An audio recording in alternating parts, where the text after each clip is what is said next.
a mind to a limit where it needs to be. I work blind, got vision I don't need to see. I'm thinking mind over matter. Salut à tous. Aujourd'hui, nous sommes encore là, comme d'habitude. Notre rendez-vous, c'est chaque week-end, comme vous le savez. Nous faisons un peu le débriefing du marché de l'or. Nous faisons un peu le rappel, n'est-ce pas, de tout ce qui s'est passé la semaine dernière sur le marché de l'or. Et en plus de cela, nous ajoutons, n'est-ce pas, l'analyse de la semaine prochaine. Donc, pour ceux qui me connaissent, je suis Gold Trader 3.0 points. Du moins, excusez-moi, je suis Gold Trader 3.0 et j'ai l'habitude de poster des vidéos chaque week-end. L'objectif en réalité c'est pour, n'est-ce pas, donner mon avis sur ce qui va se passer, n'est-ce pas, sur le marché de l'or. Alors, je vous le rappelle, ici, je donne seulement mon avis, c'est-à-dire des hypothèses que je mets, ok? Et à vous maintenant de juger bon, de, n'est-ce pas, entrer sur le marché lorsque vous, n'est-ce pas, vous trouvez, n'est-ce pas, cohérent l'hypothèse que j'émets. Comme j'ai l'habitude de le dire, à chaque fois que vous devez entrer sur le marché de l'or ou bien n'importe quel marché, vous devez faire votre entrée. Bien évidemment, il faut, n'est-ce pas, attendre une confirmation. Il faudrait, n'est-ce pas, avoir toutes les conditions réunies pour, n'est-ce pas, entrer entrer sur le marché. Alors, ceci étant, nous allons dans un premier temps faire le rappel des hypothèses, ok, sur la semaine dernière, c'est-à-dire du lundi 12 au vendredi 16. Ok. Alors, comme vous le savez, moi, comme j'ai l'habitude de faire mes analyses sur mon canal ici, je trace beaucoup de droites. Alors, cette droite-là aide beaucoup. Cette droite-là aide beaucoup, surtout les débutants en trading. Et comme vous le savez, moi je n'utilise pas d'indicateur, n'est-ce pas, sur mon graphique. C'est une manière pour moi de vous aider, ok, à apprendre à analyser le marché sans, n'est-ce pas, les indicateurs. C'est très important parce que la plupart des temps, il est bien d'utiliser les indicateurs aussi pour faire des entrées, mais c'est encore plus mieux lorsque vous voyez, n'est-ce pas, le marché et que vous analysez directement sans indicateur. Il y a plus, n'est-ce pas, de confidence et plus de professionnalisme. Donc, je trace beaucoup de droites pour, n'est-ce pas, faire comprendre à tout et chacun les niveaux, n'est-ce pas, de support et résistance qui sont, n'est-ce pas, disponibles sur notre graphique. Alors, comme vous le voyez sur notre graphique, je suis sur le graphique de 4 heures. Et cette droite rouge et cette droite rouge là délimite, n'est-ce pas, la période de la semaine dernière, c'est-à-dire du lundi 12 au vendredi 16 février. Alors, tout ce qui s'est passé, n'est-ce pas, dans notre intervalle là, n'est-ce pas, sont, n'est-ce pas, des mouvements du prix de l'or la semaine dernière.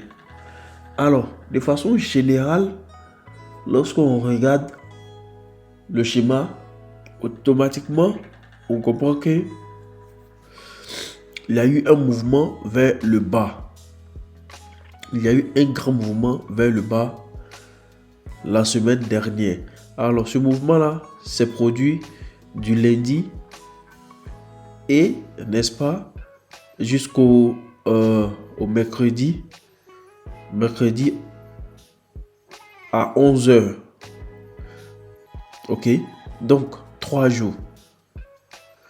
Alors, vous avez remarqué dans mes vidéos précédentes, j'ai dit, avec l'expérience sur le marché de l'or, vous allez comprendre au fur et à mesure des petits, n'est-ce pas, des petites choses qui font la différence. Et ces choses-là, c'est au fur et à mesure que vous prenez confiance en vous et que vous comprenez plus le graphique de l'or. Je vous ai dit que le marché de l'or s'ouvre 5 jours sur 7. Alors, lorsque vous divisez 5 jours en 2, vous avez, n'est-ce pas, en réalité 2 jours et demi. Alors, du lundi au mardi, ça fait 2 jours. La moitié du mercredi, c'est-à-dire le mercredi aux environs de midi, déjà, ça fait la moitié de la journée. Alors, si vous remarquez très bien, j'ai dit que les 2 premiers jours et la moitié de la journée du mercredi, c'est-à-dire jusqu'à midi, donnent un mouvement.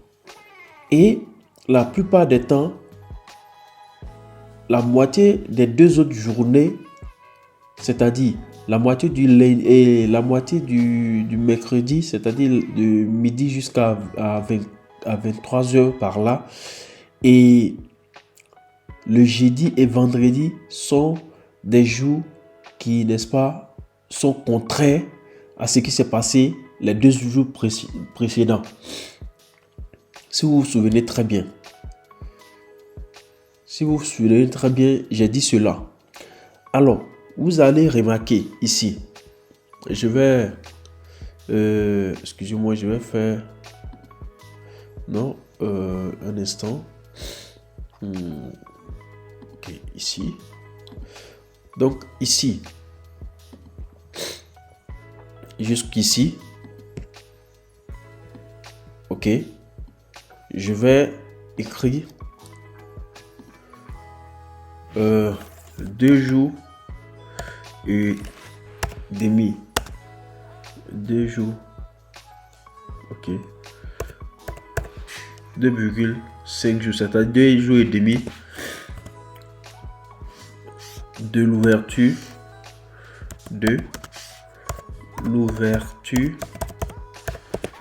du marché. Ok. De l'ouverture du marché. Ok. Je ne sais pas si vous me comprenez. Je vais mettre ça en bas ici pour vous. Ok. Et ensuite, de ce niveau-là à ce niveau-là, que je vais mettre en jaune, sont les 2 autres jours, n'est-ce pas? 2,5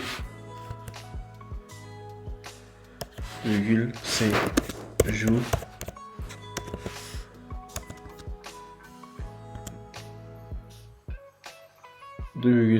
Non. Alors, je pense bien que comme ça, vous n'allez pas comprendre. Alors, je fais comme ça. Je fais mercredi.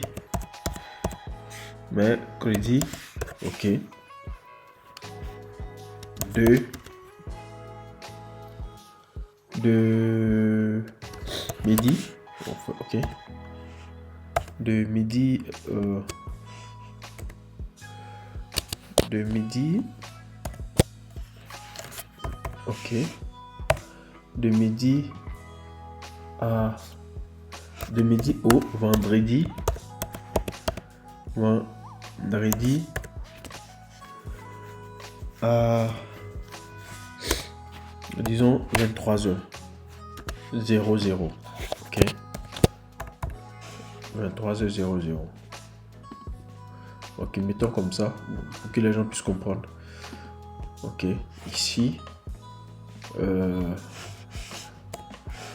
nous allons remettre comme ça du lundi de 01, c'est-à-dire de l'ouverture, ok, 01:00 au mercredi midi 00. Oh là, excusez-moi, 00. Je pense que comme ça, on comprend plus mieux. Ok, donc ce mouvement-là, tout ce mouvement-là, ça se du lundi, n'est-ce pas, au mercredi à midi et du mercredi à midi au vendredi à 23h. Donc, si vous décryptez, si vous divisez, n'est-ce pas, le marché, vous allez, la plupart des temps, vous allez voir, n'est-ce pas, ce mouvement-là. C'est-à-dire, du lundi au mercredi, ok, jusqu'à midi, il y a un mouvement. Et la plupart des temps, de 13h, n'est-ce pas, ça dépend de l'information. Ok, au niveau de l'analyse fondamentale, ça dépend de l'information que vous pouvez avoir ici. Il peut s'avérer qu'à partir d'ici, même ça chute plus encore. Mais toujours n'est-il qu'à partir de mercredi à midi, 13h ou 14h par là, il y a un mouvement, un vrai mouvement. Donc, voici ce qui s'est passé. Il s'est passé pour le contraire. Alors, pour un exemple plus simple encore, nous allons passer à la semaine, bien avant la semaine passée. Vous allez remarquer ici, c'est-à-dire du lundi, on va chercher le mercredi à 11h par là. Ok. À 11h. Voici ce qui s'est passé. Ok. Le matin, le lundi, le prix a cherché à aller en vente, n'est-ce pas? Et je pense bien qu'il y a eu une résistance en cours, selon, n'est-ce pas? Vous voyez, dans le passé, il y a eu, n'est-ce pas, ici, une résistance ici. Donc, cette droite-là constitue un peu une résistance.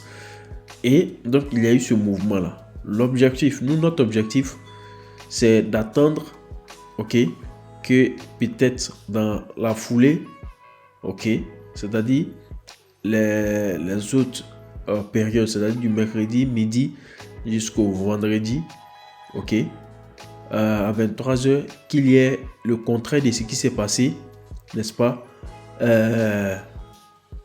du lundi au mercredi midi. Donc, il y a eu ce mouvement d'achat. Normalement, cette bougie-là, si c'était vert et que ça cassait ce niveau-là, on pouvait penser à l'achat jusqu'ici. Mais vous voyez que ça ne s'est pas produit. Donc, du coup, ici, ça constitue une grande résistance. Voilà pourquoi il y a eu ce mouvement de vente. Vous comprenez un peu. Il y a eu ce mouvement de vente. Tout simplement parce qu'il y a eu une résistance ici qui était difficile à casser. Donc, avec ces manières d'analyser, de comprendre, pour la compréhension, c'est plus facile de savoir que ici, effectivement, il peut s'avérer qu'il y a un mouvement. Ok, donc, le prix va aller, n'est-ce pas, en vente. Ok. Un autre exemple. Ok, un autre exemple.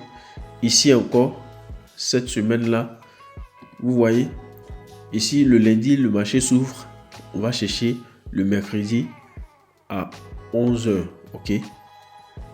À 11 heures, voici ce qui s'est passé. Jusqu'à ce niveau. Voici ce qui s'est passé. Donc, l'objectif, en réalité, c'est de casser, n'est-ce pas, notre rectangle qui est là. Ok. Je vais agrandir. L'objectif, c'était de casser notre rectangle qui est là. Et le prix devait arriver à ce niveau-là. Ok. Et pour cela, il fallait dans un premier temps attendre jusqu'à 11 heures du mercredi pour voir le mouvement du marché et chercher à comprendre si le marché allait faire le contraire. Est-ce que vous comprenez?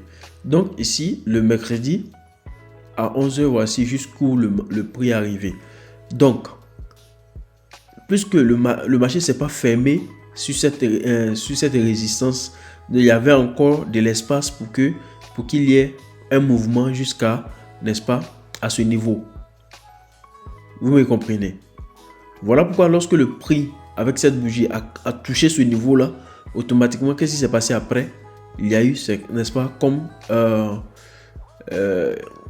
c'est comme si on tirait le ballon sur un mur.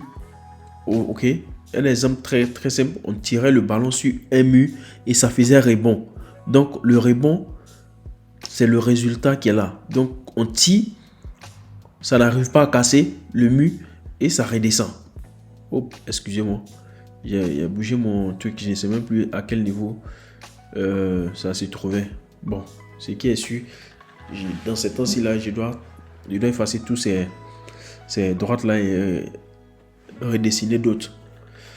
Ok, donc comme je disais, le prix, n'est-ce pas, avec cette bougie verte là, ça tapait le mur et après ça fait un rebond. Et ce rebond là, ce n'est rien d'autre que la présence, n'est-ce pas, de cette bougie rouge là. Donc vous voyez jusqu'où le prix est redescendu. Et également, c'était la même chose ici aussi, parce que là, ça créait aussi un mur. Ok, donc ça fait un rebond. Ok, donc ici, il y avait comme une résistance ici. Vous voyez, ici, on touche une fois ce niveau-là. Ça remonte, ça redescend, ça retouche encore. Mais la bougie, qu'est-ce que la bougie fait? Vous voyez? Vous voyez? Ça laisse, n'est-ce pas, un pied, un long pied. Mais ça ne casse pas le niveau avant de remonter. Et regardez jusqu'où ça arrivait. C'est le même jeu. Hein? Ça fait un semblant. C'est ce qu'on appelle la force breakout. Donc ça fait semblant de casser, n'est-ce pas, le niveau. Mais en réalité, regardez, ça n'a pas cassé le niveau. La bougie n'a pas cassé le niveau. Donc ici, vous voyez cette fois-ci que la bougie a cassé la première droite jaune que j'avais tracée et c'était entre la première et la deuxième que j'avais tracée. En ce moment-là, le prix faisait quoi? Le prix faisait ce qu'on appelle le range. Vous voyez? Parce que c'est comme on tire un bal et un truc qu'on appelle un ballon, n'est-ce pas? Excusez-moi, on tire un ballon dans un couloir sur un mur et ça fait, n'est-ce pas, des va-et-vient sur le mur jusqu'à ce qu'il y ait fissure du mur. Ok, jusqu'à ce que l'un des murs se casse et ça donne, n'est-ce pas, l'espace à la balle pour, n'est-ce pas, sortir. Donc c'est la même chose ici. Et vous voyez, donc ici, avec cette bougie rouge là, le prix a pu casser, n'est-ce pas, cette droite jaune là et redescendre, n'est-ce pas, à son niveau qui avait du mal à casser dès le départ. Ici et ici. C'est toujours la même chose. Vous voyez ici, ça avait du mal à casser. Voici la présence d'une nouvelle bougie verte. Après ça, il y a eu ce niveau là. Ok. Et ces deux là n'ont constitué rien que, n'est-ce pas, le backtest, n'est-ce pas, de ce niveau là. Donc il y a eu un certain backtest ici sur notre rectangle qu'on a tracé en rouge, n'est-ce pas, et avant que le prix ne redescende. Ok, Donc, c'est un peu ça. Juste, cette explication, c'est juste pour vous dire quoi? C'est juste pour vous dire que il y a toujours un mouvement qui prend, n'est-ce pas, une direction, et la plupart des temps, à partir du mercredi, il y a un changement de mouvement. Mais ce changement de mouvement, comme je l'ai si bien dit, ça doit être accompagné, n'est-ce pas, d'une confirmation. Et je le répète toujours, il faudrait savoir que après, n'est-ce pas, il faut forcément une confirmation. Alors, donc c'est ce qui s'est passé la semaine dernière. Ici, bien avant que le marché ne s'ouvre, j'ai tracé ces flèches blanches là pour faire l'hypothèse. J'ai dit effectivement que le prix pouvait arriver à ce niveau là, ok, ou encore le prix pouvait arriver à ce niveau là et chercher à redescendre.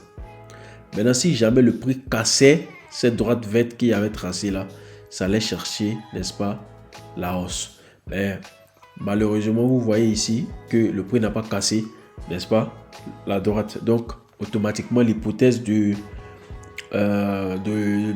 l'achat ici, ok, n'a pas fonctionné. Donc, j'écris ici no. Ok, ici no, pas de mouvement. Donc, ici, ça sera, n'est-ce pas, un yes. Yes, c'est-à-dire le niveau que nous avons, n'est-ce pas, deviné a fonctionné. Donc, il y a ce mouvement-là. Et si vous vous souvenez très bien, vous voyez, vous voyez qu'on suit, n'est-ce pas, un trend.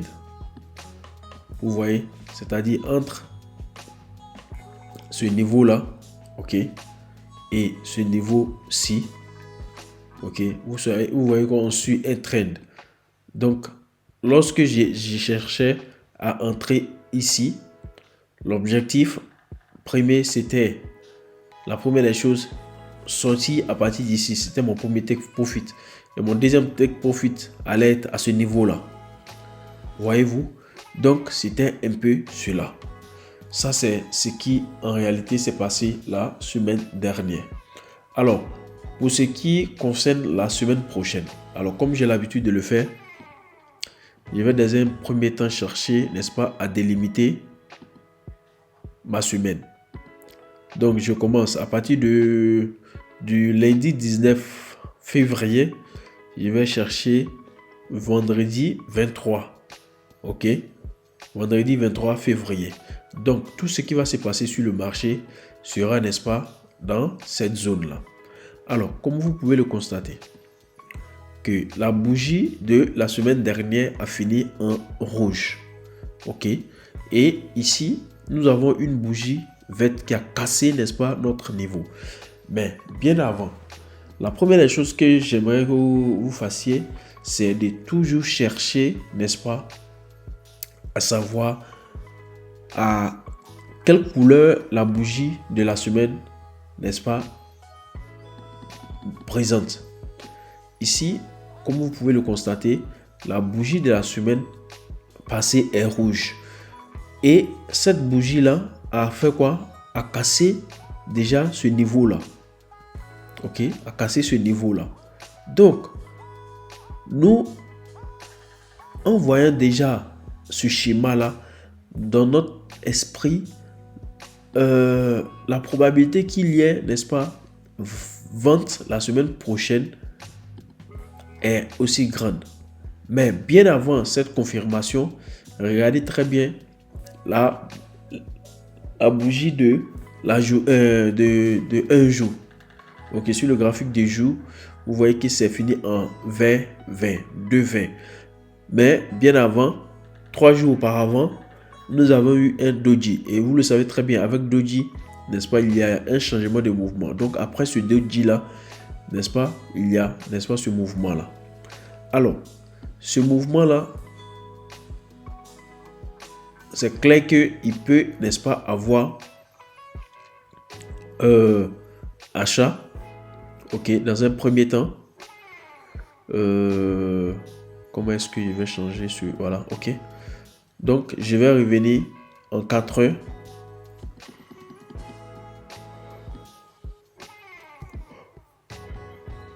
Excusez-moi, je vais entrer en 4 heures. Ok, donc la probabilité qu'il y ait achat, ok, jusqu'à ce niveau-là, toujours tout en suivant, n'est-ce pas, sur cette droite-là, la probabilité qu'il y ait achat jusqu'à ce niveau est aussi grande. Ok. Après ça, il peut avoir un backtest. Ok. Si jamais ça casse cette droite blanche, il peut avoir un backtest avant de chercher, n'est-ce pas, à aller en hausse. Ok. Mais dans le cas contraire, si ça ne fait pas cela, ok, ça peut redescendre, ok, et chercher son lieu, son niveau du passé, ok. Bah, toujours bien avant d'aller tout droit, je vais chercher un backtest aussi également que j'aime bien avant d'aller en baisse. Donc voici ces deux scénarios qui peuvent, n'est-ce pas, arriver la semaine prochaine. Vous voyez déjà, entre ces deux droites jaunes là, il peut y avoir un mouvement, ok, il peut y avoir un mouvement. Bah, moi, comme je le vois, la probabilité qu'il y ait à la fin vente pour toute la semaine, ok, est aussi grande. Dès le début, il y aura achat, ok, et la semaine finira en vente. Ou peut-être sur la bougie de la semaine, il peut y avoir un doji qui va représenter un range, ok, un range qui peut, n'est-ce pas, avoir lieu à ce niveau-là. Donc, c'est un peu ça la vision, n'est-ce pas, les points que je vois sur le marché pour la journée de la semaine du 18, du 19 du moins, 19 lundi au vendredi 23 février. Alors, si vous avez des questions ou encore vous avez d'autres hypothèses, n'est-ce pas, ou d'autres points qui peut-être vous n'arrivez pas à comprendre, vous pouvez, n'est-ce pas, m'envoyer des messages en commentaire et ensemble, n'est-ce pas, on va essayer de résoudre ce problème-là. Alors, comme vous le savez très bien, dans cette vidéo, je ne serai pas trop long et je cherche dans un premier temps à vous souhaiter, n'est-ce pas, bonne chance, surtout dans l'apprentissage du trading. C'est pas facile, ce n'est pas évident et seuls les courageux y arrivent. Voilà, donc là c'est la persévérance, le courage, la détermination et surtout n'abandonnez jamais. Ok, n'abandonnez jamais et je suis sûr que la lumière sera toujours au bout du tunnel. Alors sur ce, je vais profiter pour vous souhaiter une bonne soirée. Que le Tout-Puissant reste avec vous, qu'il protège votre famille et qu'il vous protège également vos projets. Et à nous revoir pour la prochaine fois. Ciao.